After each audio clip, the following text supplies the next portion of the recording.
What's going to happen tomorrow, please? Well, Dino also and all the followers, thank you for hearing us and hearing my story. Tomorrow, we hope, of course, on a full house. Everybody's welcome. We were in the Dom Mladin. Bravo. Dom Mladin. It starts at 4 o'clock. The doors are open at 3 o'clock. Especially for the young kids, the boys of 10, 12 years who wants to be a strongman champion in 10 years. You must come watch. Come here at 3 o'clock. Doors open, free entrance. And you will see the top of the world, strongest man, broadcasted everywhere. And you will be live on it. And there is only 1,000 places or something like that. So come at 3 o'clock. I will tell it once again in Bosnian. So, sutra, 3 sata, apsolutno svi oni koji žele da vide nešto spektakularno, pogotovo djeca i oni koji sanjaju jednog dana da budu strongmani, nećete poželiti, ulaz besplatan. Šta da vam kažem, čekamo vas i još jedan put hvala vam velika. Thank you very much. Sounds very good. Thank you very much.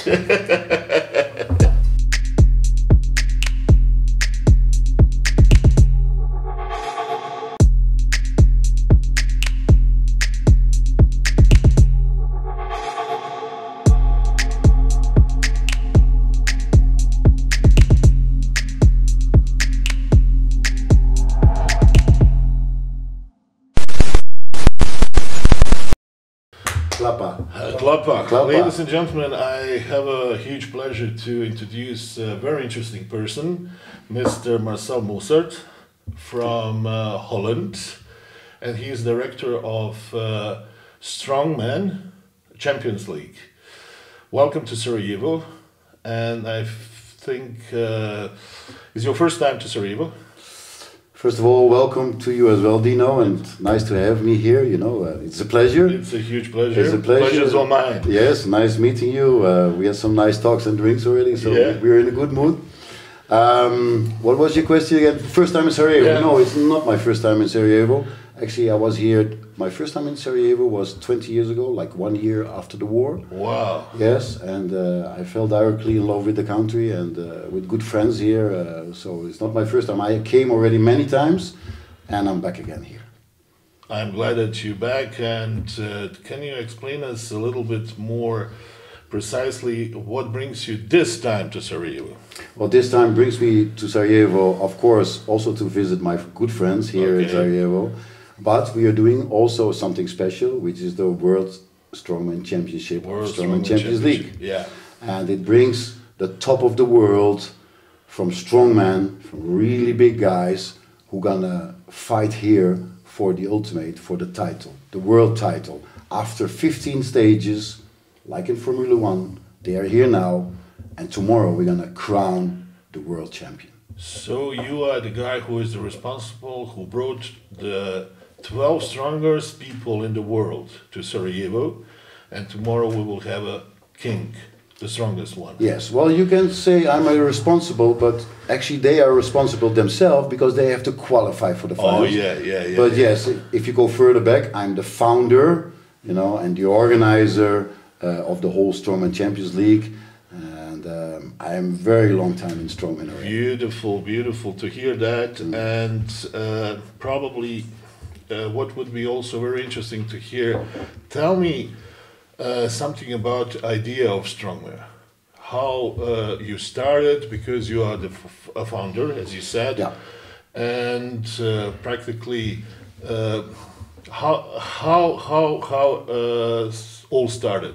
That is something what people would like to know. Yeah. Well, Strongman is a relative young sport as you see it now, but actually it exists already 100, 200 years, because 150 years the circus came to your town. You know, the ballerina and the people with the cards, you know, to tell you the future, you know. And there was always a guy who's doing the dumbbell lift, or he's doing a log lift, you know, or actually a barbell.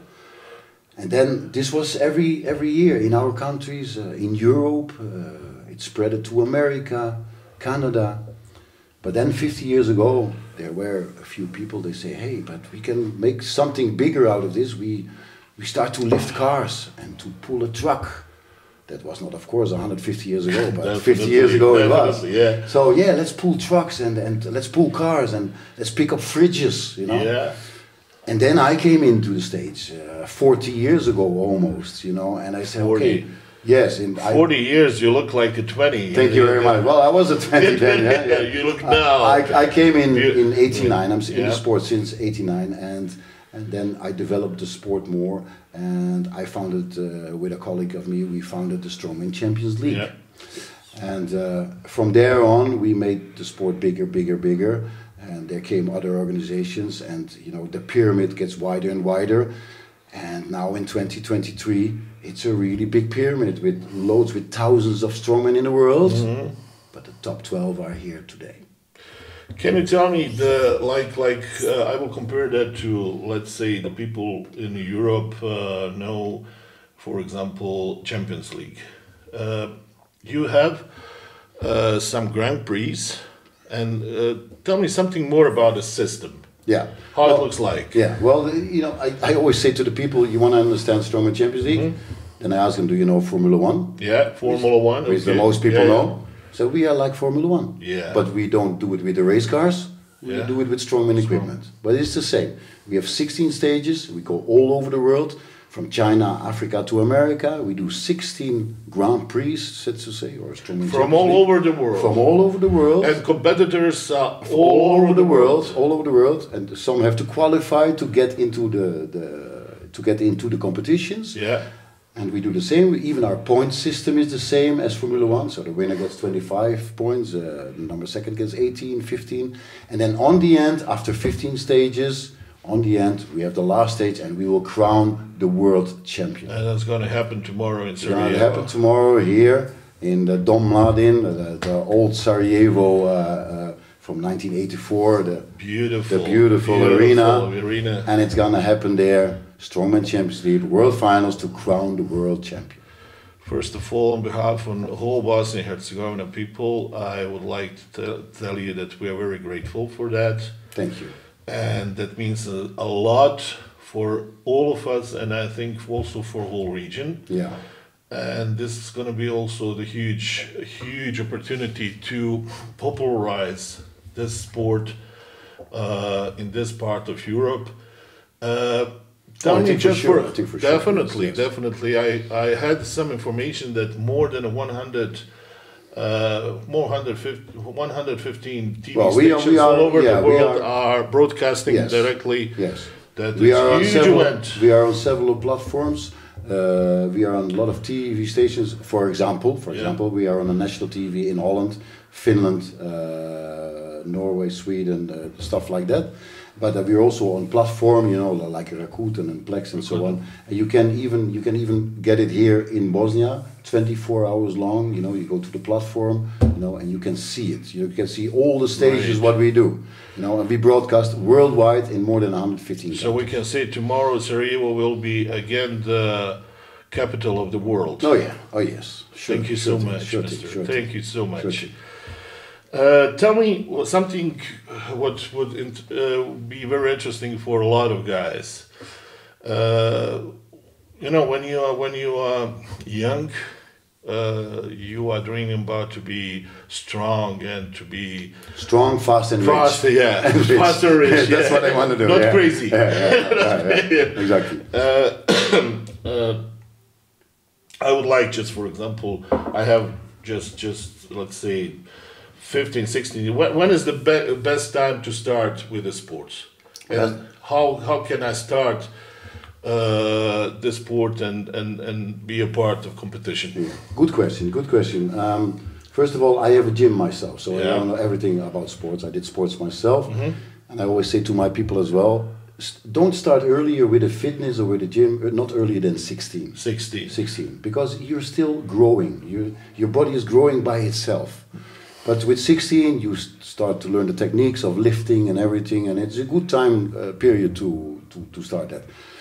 After 18, 19, your body is full grown, then you can go with heavier weights. Yeah. You know? And that period from 19 till 23, 24 is a good period to start harder and stronger, and also to try to pull a truck and to pull a car. Yeah, because because everybody on 23 is capable to do that. Really? Yes, but with the right strength, with the right amount of technique, and with help from coaches and people, you can do it. Exactly. Yeah? The help of coaches is something what is very important. Yes.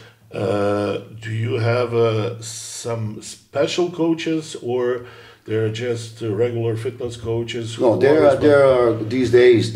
Luckily, are a lot of fitness coaches from gyms who are smart and know how to do it. But also on internet, you can find a lot of coaching about strongman. You Google it and you see all kind of techniques and programs and everything.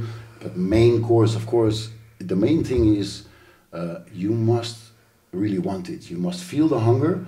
You must put your heart and soul in it, because otherwise nothing will happen. Because it's hard labor, it's hard work, it's very hard work. And if you're not talented, and trust me, the talented people is only this part, but that doesn't mean that the talented people will be the winner. No. Also the hard worker can be the world champion. That is exactly the question I would like to ask you, because a lot of kids here in Bosnia and Herzegovina, also in the region, I think all over the world, they expecting they start with some sport and they want to be a stars right after they started. Can't. So Impossible. So our podcast has a name, Balkan Rules. The rule number 1 is hard work. Yes, hard labor. Yes. Hard labor. 100%. Also in strongman. I saw some people here alive. And I think I'm the big man. I'm about 2 meters, and I have about 150 kilos. But after I saw those 12 guys... It's a different story. You're a small man. I'm very small. Finally. Tell me for tomorrow, for example, this world champion, what are they doing this evening? What are the preparations? What they eat? How they have to behave before tomorrow? Yeah. Because tomorrow is day D. Yeah. Tomorrow is D-Day. Yeah, D-Day. Exactly. Tomorrow is D-Day. Well, actually, the evening before, not much happening. They do they rest. They do basically nothing. They eat, they rest, they sleep. Etc. But of course, in their preparation and the whole year, don't forget these guys are average 170 kilos. Ooh. Average. We have them from 200 kilo to 150. So average 170 kilo, and they eat 8 till 10,000 calories a day. A day. Amazing. A day. Amazing. It's ridiculous. They eat 6 times a day, and that one meal is more than what we eat the whole day. Unbelievable. Yes. So they eat, but they eat actually a lot. They eat chickens, pizzas, potatoes, rice. They eat a lot of stuff. Because all the normal food is full with nutrition. You don't have to have special diets. They are not bodybuilders. A bodybuilder have to lose his fat and have to keep in his diet. A strongman can eat literally, basically a lot, everything. Of course, he needs protein is always an important part, but they eat a lot. And also the day before, but the funny thing is, on the day itself, they almost not eat. They just drink carbs and that's it. Because everything was heavy on the stomach, to pull a truck or lift a car, it's not nice when you just had a big steak. So they eat a lot, and that's every day of the year. And this is the most hard work. So they can eat whatever they want. Mostly, yes. Mostly. How nice is that? How nice is that? Yeah. But again, they eat mostly. But every day they have to train 2 hours as well. So it's a hard labor. Just 2 hours. Wow, just 2 hours. Every day 2 hours, and in the weekends, when they train the events, they sometimes train the whole Saturday evening, Saturday afternoon, or they have a competition in the weekend, Yeah. So it's hard work, it's hard labor. I know that because a very close friend of mine, also the very close friend of yours, Adi Arnaut, is somebody who is practically the founder of the sport here in Bosnia and Herzegovina. Yes. He is somebody who is working very hard, and he told me so many things about the sport. I literally fell in love, and I'm very excited to see what's going to happen tomorrow. Maybe I forgot something to ask you, because we said that we will keep this podcast very short. Not because the topic is not interesting, it's because our people have to get as much information as possible for a short time. Tell me, is something what you want to say? What our people here in whole region, because he is regional podcast, have to know about the strongman, what we didn't say. Yeah.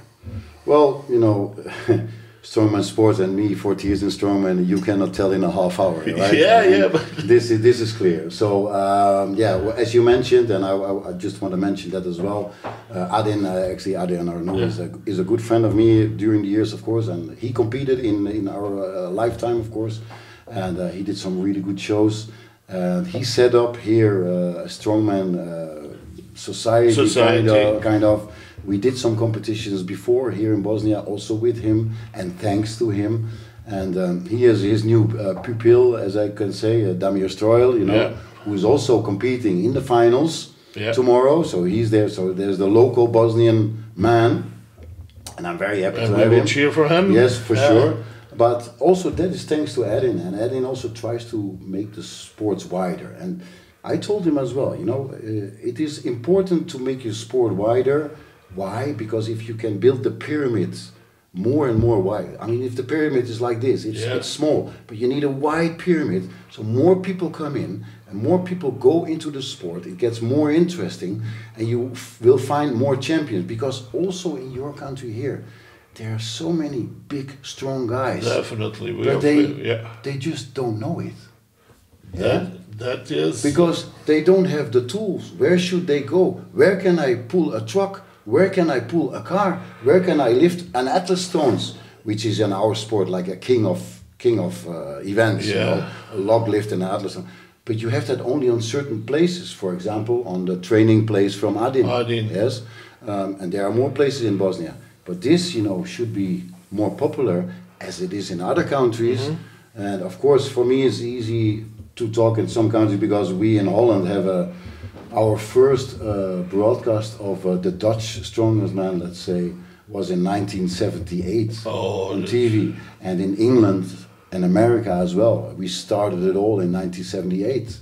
Yeah, that's a huge tradition. That's a huge tradition, and it's every year it's on TV, and now it comes more and more in more countries. Finland is in there like 30 years, Poland is in there 25 years, so it comes more. And we have made some shows now here in Bosnia, so it will come more here as well, I'm sure about it. We will use this opportunity to popularize this sport in any possible way, and I'm definitely sure this whole area, as you said, is full of the big people. People are very big and strong. I think that could be very interesting for them. And also, one important part, what you can't forget, is not only the people are big and strong, but the people here have also a kind of hungriness to step over and to be the best, you know. And maybe it comes from the past, I don't know, but people want to prove themselves. Definitely. It's very strong in their genes. You know? Balkan is a place where they call it, I will say, pulverfass. You know what it means? We got used on problems, and we are warriors. Yes. And but it's that part, I think, the warrior part, that you really want to win. You want to win, and you need that.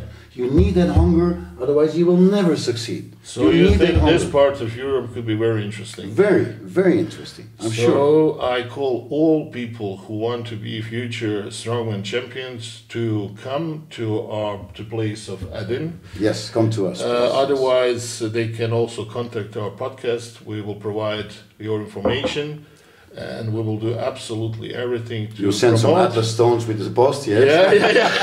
100 kilo Atlas stones posted to you, and you can train. Yeah. We will do absolutely everything, because we are definitely sure that maybe one day we will have also a world champion that comes from Bosnia, or maybe from region.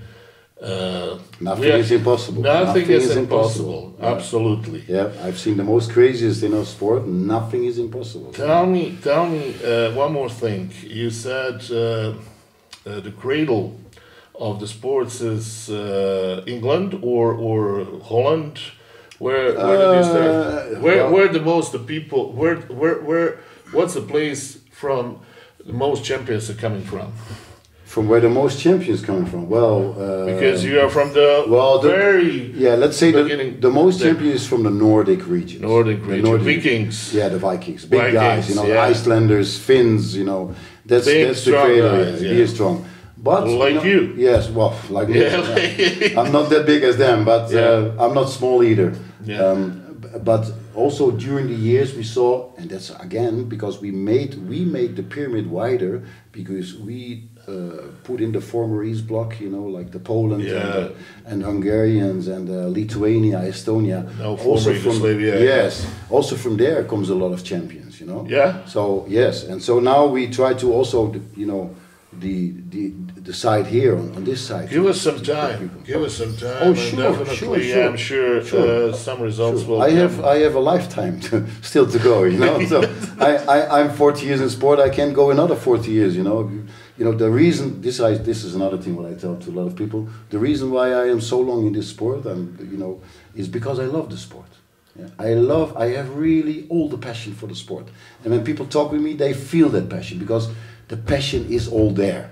If the passion was not there, they could give me €1 million tomorrow. And I say, goodbye. I go fishing and that's it. That's it. But the passion is there. And because of the passion, I keep on going, go hard working, hard labor, also for us as organizers, you know, because it's a lot of work, but we do it with love. I will tell you one thing that's very interesting.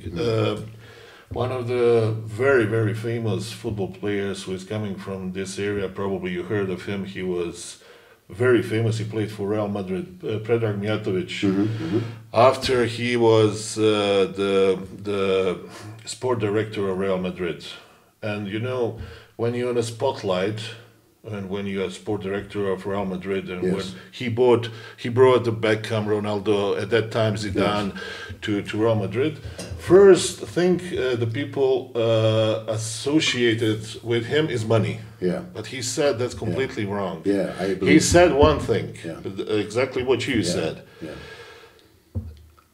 I just have a passion Yeah. to play football, to be good at it. Now I would like to build something just because I like it, because I love it. And people, if you love the sport, and definitely I will suggest that you come tomorrow to Scandaria and to see those champions, you will definitely fall in love. And who knows, maybe one day, as I said, we will have here a new champions. Yes. No, sure thing, and I completely. Most important thing is love, and we said because we always ask the champions, what is the recipe for success? You said hard work and love. Yes, passion for the sport, hard work, and then you can do it forever. Beautiful. Yes. Thank you so much. Thank you so much. It was a great pleasure to have you here. Thank you. And I hope your listeners like the story as well. I definitely should. And if they want to have more stories, we'll tune in the next time. I will contact you, and definitely now I'm very, very, very curious what's going to happen tomorrow. I'm sure our people will be very, very happy. And once again, on behalf of all people from Sarajevo and the region, thank you for everything what you've done, because this is a huge event for us here, and I just want to express our gratitude. Yes, thank you very much, and it's nice to be back.